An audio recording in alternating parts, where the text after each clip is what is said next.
Good.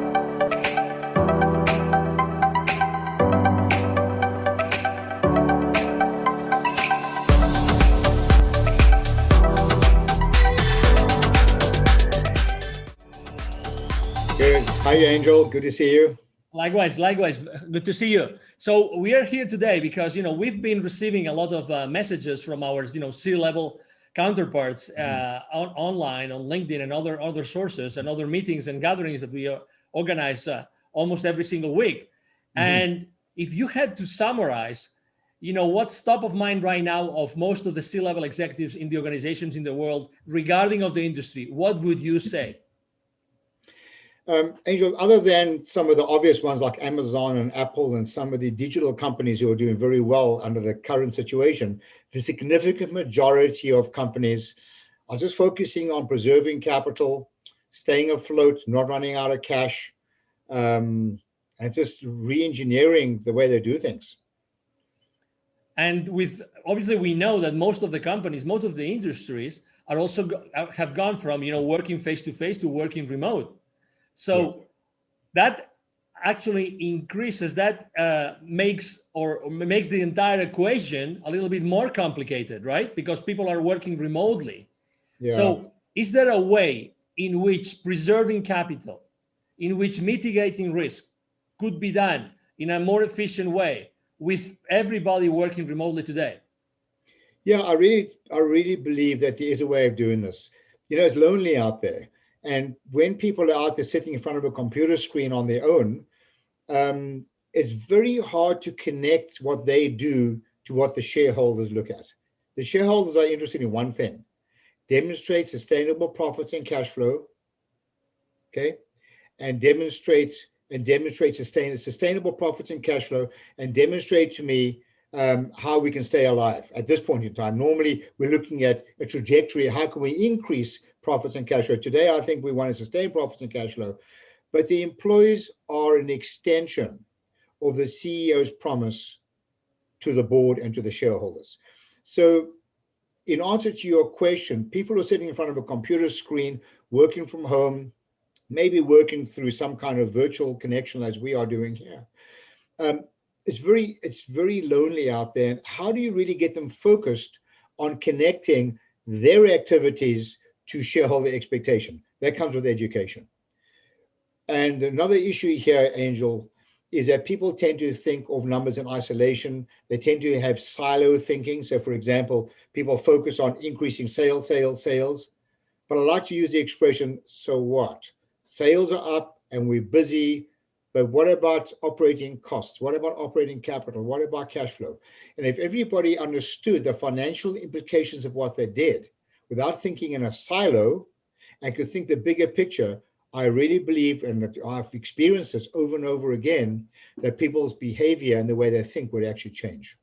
In the last 25 years, you've trained more than 20,000 business operators and C-level executives in corporations all over the world of many different sizes, many different industries. Yeah. If you had to say that's something that they all have in common when you start working with them, what would you say you see? Do you think that in the beginning, everybody is aware of the consequences, of the implications of their decisions on a daily basis? Oh my word. I've tested thousands and thousands and thousands of people across the board, from entrepreneurs to C-level executives to CEOs of companies. And in my experience, non-financial operators and organizations are less than 40% financially literate, even at a basic level. Just what is the role of a P&L, balance sheet, some simple questions. Less than 40% financially literate.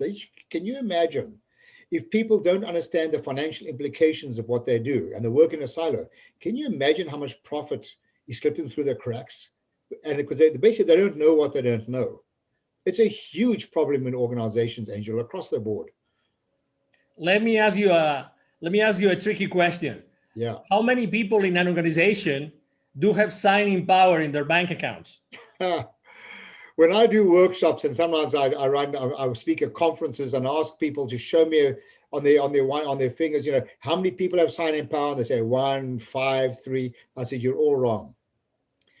Everybody has signing power on your bank account. Your employees are the custodians of your company's profits, and they are an extension, in effect, of the pen that is signing the checks. The time that check gets signed, it's too late. So what are you going to do? Go back and tell someone, well, I'm not going to pay for this labor cost because we screwed up and had to do a rework on our job, or you overpaid a vendor, or we were inefficient? It's not going to happen. It's too late. You've got to deal with this at the root of the issue, not when you sign the checks. So yeah, everybody should have a clear understanding, especially now when they're working on with limited resources and cash availability. Now especially, people should be aware of it and incentivize them accordingly. We are right now talking about being the custodians of the profitability of their own company.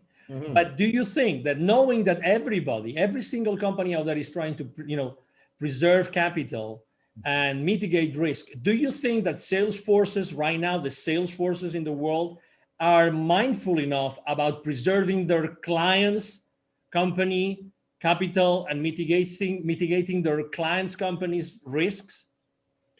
Great question. The answer clearly is absolutely not. I've often suggested to business operators, owners, to have this conversation with their salespeople and make a statement something like this: the moment you make a sale, you are part of your customer's problem. And people look at me like, how can you say that? I said, it's easy. Because the sale represents revenues on your financial statements and an expense on your customer's financial statements. And it is incumbent upon a professional salesperson to demonstrate how the cost on their P&L, the customer's P&L, what the service that you're offering, the contribution will equal or exceed the cost on their P&L. And until that happens, you are part of their problem.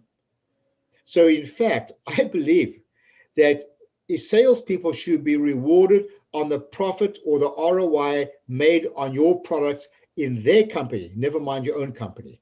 Now we're talking. Is it fair to hold the sales force, the salespeople accountable right now because of their lack of knowledge of this? No, it's simply not reasonable. I mean, one cannot reasonably hold people accountable if you don't engage them and educate them. It's not reasonable. They're working in a silo. They're working blind. It's like walking towards a cliff with your eyes closed. So how can you expect people to make fiscally responsible, financially fiscally responsible decisions when they're actually completely naive? I mean, you ask people, how much volume must you sell when you discount? I can count on my one hand out of the tens of thousands of people I've trained. How many people give me the right answer? It's something as simple as that.